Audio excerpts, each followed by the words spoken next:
បាទត្រាស់នេះគេមានយូរដែរបើកមក free spare flick បាទចូលមកដល់ម៉ោងវាយគ្នាបន្តិចបន្តួចតែម្ដងប៉ុន្តែអត់បាន clear ដូចដែលបងបានមែនសិននៅដល់ម៉ោងបាទ free ចង់ clear តទៅវាយមនុស្សដើម្បី clear តែហ៊ានវាយគេដែរបាទនេះមើល Marcel គេលេង movement speed សុតណងបាទផ្ទុយទៅវិញកាពាក់បើជើអត់លឿនមែនទៀតហ៎បាទប៉ុន្តែវានេះ free ណាជាមួយនឹងការបោកវាយទៅលើ K តែក៏ងាយស្រួលដូចគ្នាបាទបើក map retribution មួយបានចូលទៅលើ Afonso បាទវគ្គនេះលេងស្រួលធ្វើចាំមើលអាម៉ែនាទី40ហ្នឹងបានតកាក់លែនលឿនអត់នេះ Marcel movement speed មកជួអូសបែអាធីបយុទ្ធនេះក៏មាន movement speed 6%ដែរនេះមួយទៀតជាមួយនឹង Vincent នៅក្នុងវគ្គនេះมันដាក់ Vesper Master ដូច Heavenly ទេគាត់ដាក់ជាមួយនឹង Master Assassin យកដោយសារគាត់លេងជា Hero Lock គាត់មិនលេងបើកមុខទេគាត់មិនលេងកាប់ឡើងឈាមទេគាត់លេងក្នុងនាមរូបភាពគាត់ប្រើ spare flick ដោយសារ Uranus នៅបើកមុខគាត់នឹង lock ទៅលើតួអង្គសំខាន់ណាមួយបាទអាចជា Heavenly ឬក៏ជា Crimson បាទខុស Megan ដូចគ្នាបាទ Freya មុនហ្នឹង Freya 15 Freya នេះ Freya Locker yes បាទចឹងជាមួយនឹងថតទី1តើជាមួយនឹង Freya ដូចដែលបងឲ្យ Frank បានមិនសិនដែរទេបានទី40អាចនឹង return មកទាន់ជាមួយនឹងថតដែរទេបាទ Vincent clear lane ឲ្យលឿនមកហើយឡើងតកាក់ minion ដល់មុខថតទី3 thread ទី3មកបាទទៅហ្នឹងទៅហើយដើម្បីគាត់សោះពេលដើរទៅថតទី1អូទៅមែនបាទទៅដូចជាអត់តាន់អូទៅវាយអត់តាន់បានមុខប៉មទី1ហ្នឹងមិនតាន់វាយ Shadow មុនគេចាប់ Stamp ពីរមកចាយ Flicker ទៅលើ Afonso អានឹងផ្ដាច់បងជាមួយនឹង Boss Block ទៅលើ Canoneo មុនទី1វាយជាមួយនឹង Jungler មួយដើម្បី free ទៅថយយកតែម្ដងពីខាង Figure Epic បាច់មកទេ free បាច់មកក៏បានគេលេងវាយតាំងក៏គេនៅបាទអេមកឲ្យមានមុខព្រោះដែរមានអ្នកមកដល់ទេ3 2 1ដល់យេតែយ៉ាមានអ្នកមកដល់លេងយល់ទេបាទប៉ុន្តែមួយនាទី50ហ្នឹងនៅមុខប៉មទី1ហ្នឹងបើមួយនាទី40នៅមុខប៉ម3មកដល់ថអត់តន់គេតន់ប៉ះស្បែកតែម្ដាយបាទដល់តន់ 2.00 ចូលតែក្លុក retribution មួយប៉ុន្តែមកបាញ់អត់តែ2រាងអត់ជាប់ដូចគ្នាបាទទីបំផុតមាន free ដែលមកដល់ថទី1ហើយគឺ Vincent ក្រៅពីហ្នឹង Suzy Vicky ហើយណាគេក៏ដល់ខ្ញុំអង្គុយរាប់គ្មានអ្នកមកដល់ថទី1កើតទេបាទចឹងការបិទទៅលើ Heavenly ពីខាង Vigor Page អាចនឹងបិទដែរទេឬក៏បន្តការបិទចាំងករបស់ Afonso បាទCanoneo មកជាមួយនឹងការលួចមួយផងដែរប៉ុន្តែ K-Tank ចង់បានដែរតែវាយមិនដាច់ទេ Retribution មួយពី Canoneo បាទស្ងប់ស្ងាត់វាយគ្នាតែកន្លែងអត់ទៅទេនៅក្នុងវគ្គទី3នេះដូចជាមិនសូវជាប៉ះទង្គិចគ្នាច្រើនទេសម្រាប់ Mid Lane ក៏រៀងសើដូចគ្នាផងដែរពី Crimson ហើយនិង Ra បាទសំណាងដូចគ្នាការពីវគ្គមុនអាយ៉ាបាទកាប់វាយពី Vincent ប៉ុន្តែ Heavenly ក៏ដូចជា K-Tank នៅក្បែរនឹងដើម្បី cover ជាមួយនឹង Tier 100អូK-Tank ចាប់បងវាយជាមួយនឹង K-Tank level 4ល្មមយកដល់លោតផុតបាត់ហើយប៉ុន្តែអាត្មារបស់ Canoneo ចុចជាមួយនឹង Spare ជាមួយឡើងជាបាត់ហើយឃើញគេ level 3បុកវាយគេគ្រាន់តែចូលទៅជុំគ្នាគេពេញអា passive ឆែក map ឡើងលុយឡើង level ហ៎ផ្ទុល level 4 up ទីរត់ប្រូចបាទធ្ងន់អប់ធ្ងន់អប់មិនបើសិនវាយតែម្នាក់ពីរដល់បើគិតឲ្យដល់ចូលទៅហាលីបានហើយហ្នឹងហើយអត់ផ្ទុល level 4ទេបាទចូលអស់គ្នាគេឆែក map បាន3ផ្ទុល level 4យកបាទ K-Tank ថាអរគុណអរគុណចង់កុំភ្លេចអ្នកគ្នាជាមួយនឹង Infinix អរគុណ Infinix នេះគ្នាដែលបាននាំមកនៅ Note 60 Pro It's not what you think អ្នកគ្នាពីព្រោះទូរស័ព្ទនេះនាំមកនៅជាមួយនឹងអេក្រង់ AMOLED ក៏ដូចជាបន្ទះ chip Snapdragon 5G RAM 24GB ក៏ដូចជាអេក្រង់ 144Hz ហើយមានជាមួយនឹងការសាកថ្មដល់ទៅ90 W នេះគ្នាអមនៃការរចនាពោពេញដោយអានុភាពបាទអញ្ចឹងជាមួយនឹង D7 ព្យាយាមឲ្យ Afonso អស់ retribution ណាបងបាទមិញ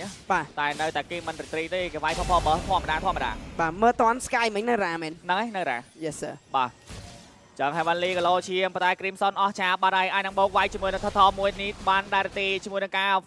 ឆោត retribution ពី Afonso ចូលទៅដល់ជាប់កោបានពី Arrow free retrieve ទៅលើ Canoneo បោកវាយយកទៅដល់ពី Vincent ច្រាំតែអត់មានបែកច្រើនទេជាមួយនឹងការ Heavenly ទៅក្រាកទេបោកវាយយកទៅដល់ជាប់ Star ពី Arrow ចាយមកពីកើទៅការដល់ថយ K-Tank ក៏បាត់បង់ជាមួយនឹងការបាត់បង់ទៅលើ Roku បន្ថែមទៀតដែរពីរនាក់សល់តែមួយនឹង Crimson ធ្វើការបើកចាំរត់លឿនឆ្កឹះយកដល់ពីព័ត៌មានរបស់ Canoneo បាល់ទីទៅលើ Afonso បាត់បង់ជាមួយនឹង Afonso ទៀតហើយ Arrow ពីខាង Evil Eye បាត់បង់យកតែម្ដងបាទបោកបាយតែម្ដងជាមួយនឹង Free Spare Flick បាច់ទាំង Flick អង្កាប់ដល់ណាដល់នេះបាទសំណាងយកទៅមែនតែនថទី2និងថទី3ដែលត្រូវ random ចាញ់លើហើយនឹងក្រោមគឺចូល goal lane ទាំងពីរយកតែម្ដងអញ្ចឹង Free មិនច្បាច់កាក់ minion នេះរត់ទៅឲ្យញ៉ៃទេគឺថនៅ lane របស់គាត់យកតែម្ដងបាទតែមិនមើលតោះនេះ emoji auto first blood ហ៎ ហ្នឹង ទាំងរបស់ Vincent និង Ra គឺសិតតែជា emoji logo C0 គ្រាន់តែ C ម្នាក់មួយគ្នាផ្ទុះ emoji C0 មកម្នាក់មួយ បាទរូបគូចង់ច្រាំឡើងឈាមវិញប៉ុន្តែឡើងឈាមតាន់ឬក៏មិនតាន់សមដែរទៀត Shadow ធ្វើការឈររងជាមួយនឹង Turret ក៏ដូចជាឲ្យ Kano Neo ធ្វើការផ្ដាច់ជាមួយនឹងរូបគូបាទហើយ បាទគ្រាន់តែ Ra ក៏ set នៅ first kill Vincent ក៏ set នៅ first assist បាទ បាទ អាតាម៉េតមួយជាប់ជាមួយនឹង Stun 2នាក់ទៀតហើយ PD7 តែមានដើម្បីក្នុងការបោកវាយទេត្រឹមតែបកកចាយពេលវេលាយកតែម្ដងជាមួយនឹងការ rotation មកពី Vincent អត់តាន់ បាទបកកអញ្ចឹងអ្នកដែលថែល្បាយបានមានជាមួយនឹង Kimi ហើយនឹងHaley តែមិនថាតែអ្នកថែល្បាយបានណា បាទ បាទ Heavenly មុនហ្នឹងអូបាទគ្រាន់តែកកងើបពីកកមកវាយពេញអា Golden Hour ហ្នឹងអត់មាន damage បងអត់មានជាប់ដៃជាប់ជើងអីនៅហ្នឹងបងណា បាទ បាទវាយម្នាក់ឯងបាទចឹងវានេះ5ទៅ0 kill 5k goal ត្រឹមនាទីទី6គឺច្រើនមែនតើហើយមិនមែន 5k កត់ទេគឺ 5k ចុច4វាជាទិន្នន័យនៅក្នុងការនាំមុខដ៏ច្រើននេះគ្នាណាមួយដំណោះស្រាយត្រាស់មួយនេះខ្ញុំជឿថា free នេះជា free ដែលសបាយលុកចូលតែមែនតើអាយ៉ា អាទីជាប់ពីរ៉ូពីរ៉ាក៏ដូចជាកន្លែងនេះជាមួយនឹងការថតរូបមកបោះអាតាម៉េតចាញ់ពី K តែងដើម្បី cover ខ្លួនឯងផងដែរអត់មានអាទីក្នុងការយកជាមួយនឹងថថទី3មួយនេះទេពីខាង Vialai Esport បាទចឹង free ថថមួយនេះបាទហើយបាទ Afonso នៅក្នុងវគ្គនេះគឺការលេងស៊ូយូរបស់គាត់ពិបាកក្នុងការចុះ objective ខ្លាំងមែនទែន បាទ បាទ មិនមែនវគ្គមុនដែលគេមានជាមួយនឹង Khalid អាយ៉ាបាទ ហើយមានជាមួយនឹង Freya ទេ ឡូឈាម D7 មានអាទីកន្លែងនេះអាចនឹងធ្វើការ surprise វាយ mid lane ដែរទេចូលទៅដល់បាញ់តេះយកតែម្ដងពី Kano Neo ទៅលើរូគូតែអត់ដាច់ទេសល់ឈាមមកកង់ទៀតសម្រាប់រូគូដកថយ retreat ជាមួយនឹងការដកថយ recall ទៅផ្ទះយកតែម្ដង Shadow លងខ្លួនអាទីធ្វើការដកថយអាទីពី Crimson ធ្វើការកាច់ឆ្កែយកតែម្ដងបងវាយបន្ថែមទៀតឈរ recall ពី Shadow បរាយយកជាមួយនឹង K តែអស់ជាមួយនឹង Spare ឈាមអត់មានជាមួយនឹងអាទីធ្វើការដកថយដែរទេជាមួយនឹងការវាយយកបានធៀប One Red ផងដែរពីខាង Vigor ទៅចូលទៅដល់ Low Sky Piercer ពីវត្តមានរបស់ Ra ហើយ បាទដឹងមិនអត់ផមមិតកដាលទី1ហ្នឹងនៅពេលដែលបាត់បង់ទៅអាព្រៃយើងល្ងិតដូចដាច់ភ្លើងហ្នឹង បាទ បាទអញ្ចឹងគេគ្របអស់ហើយអញ្ចឹងAfonso មើលទៅពិបាកមែនតើនៅក្នុងការចូលយកសត្វព្រៃបាទស្មៅនីមួយគឺគេពួនចាំ surprise គាត់ដូចគ្នា បាទ ព្រៃបើតែយើងមើលទៅមិនមាន hero ដែល one shot គាត់ស្រួលប៉ុន្តែនៅតែមានជាមួយនឹង Haley ដូចគ្នា បាទ Shadow ថាវាយខ្ញុំមកវាយ Shadow មិនដាច់ទេនៅក្នុងវគ្គនេះចប់ការលេងជាមួយនឹង Hero Uriner របស់គាត់គឺតាន់ខ្លាំងមែន ប៉មមិតទី1គេវាយស្រួលពេកក៏ប៉មមិតទី2ខ្ចីជាមួយនឹងលុយរបស់ Elon Musk ដាក់បណ្ដោយអាប៉មនេះជាមួយ Tesla Tower បាទជាប់ stun ម្ដាយទៀតទៅលើ Crimson ប្រើជាមួយនឹងចាបដើម្បីដកថយដូចគ្នាពីរ៉ាក្នុងការបាញ់ stun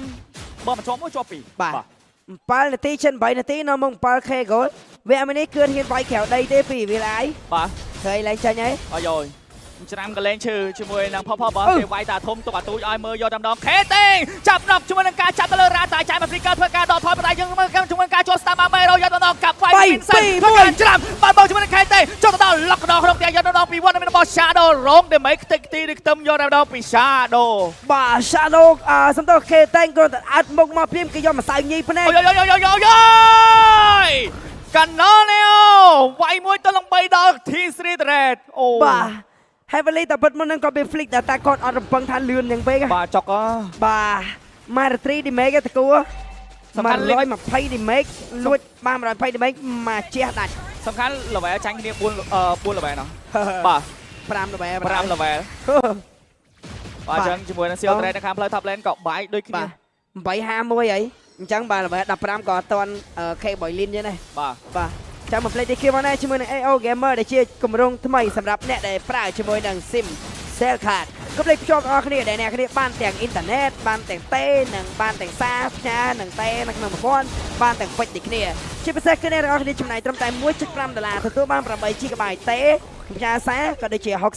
ជាមួយនឹង35ពេជ្រដូចគ្នា35ពេជ្របើយើងគុណនឹង52សប្តាហ៍លេង1800ពេជ្រអីដែរណាបាទចាំកុំភ្លេចទៅការភ្ជាប់អស់គ្នាតាមរយៈ Cell Card App បាទចាំកលេសមួយជាមួយនឹង Ngai Team កលេសជាមួយនឹង Shadow ដូចជាមានឆោត Triple Saron ហើយនឹងជាមួយនឹង Oracle ដូចគ្នាផងដែរបាទការបើកមុខ front line របស់គាត់គឺតាន់ហើយដោយសារតែឥឡូវយើងមើលជាមួយនឹងអ្នកដក defense អត់ទាន់មានទេមានតែដកឈាមតែម្ដងចេញពី Crimson បាទស្លាប់នេះ slot sky តែក្របើជើងដបងវ៉េកចេញស្កាតតនេះបាទតែប៉ិតបើ damage sky បើ utility គួរតែពាក់ hunter strike បាទពី Afonso បាទតែអីវគ្គដែលលុយយើងក្រោមគេច្រើនពាក់អីក៏មិនសម បាទទៅហើយពី D Sven ធ្វើការចូលទៅប្រេជើងព្រួជាមួយនឹងការចាប់ stand តែមានដាក់មួយឈុតយកតែម្ដងពីកណុល Neo ចំទៅលើ K តែងរេ បាទកណ្ដោនេះអូមិញប៊ីនឹងត្រូវធួនណា បាទ បើតែធួនដាច់យកហ្មងព្រោះកតោតគេខ្វល់តែគេធួនបានគេលោតជន់ LT យកហ្មង ឡើងតែគេអត់បារម្ភទេដោយសារតែមានជាមួយនឹង Ultimate កក់របស់ D Sven នេះគ្នា បាទ លោតធាក់មកជើងទៅលើ Tier 3ទៅហើយពី D Sven អាចនឹងធ្វើការចាប់ stand បានប្រមាណ Hero យកមើលជាមួយនឹង Waterman របស់ Shadow បាត់ទៅលើ Crimson បាត់ហើយបណ្ដៃមានការបោកវាយទៅលើ K តែងធ្វើការ RD cover clear ជាមួយនឹង Lord បានហើយពី Waterman របស់ Evil Eye Heavenly សាមដៃទៀតឡើងជើងទាន់ឬក៏មិនទាន់ជាមួយនឹងការបដិយកដល់ទៅពី Waterman របស់ Shadow ដើម្បីឲ្យកណោនេះធ្វើការបដិជាមួយនឹង Waterman របស់ Heavenly ចោលទៅដល់ចាំ America ពី Crimson ឬជាមានការបោកវាយដល់ក្នុងតែយកដល់ពី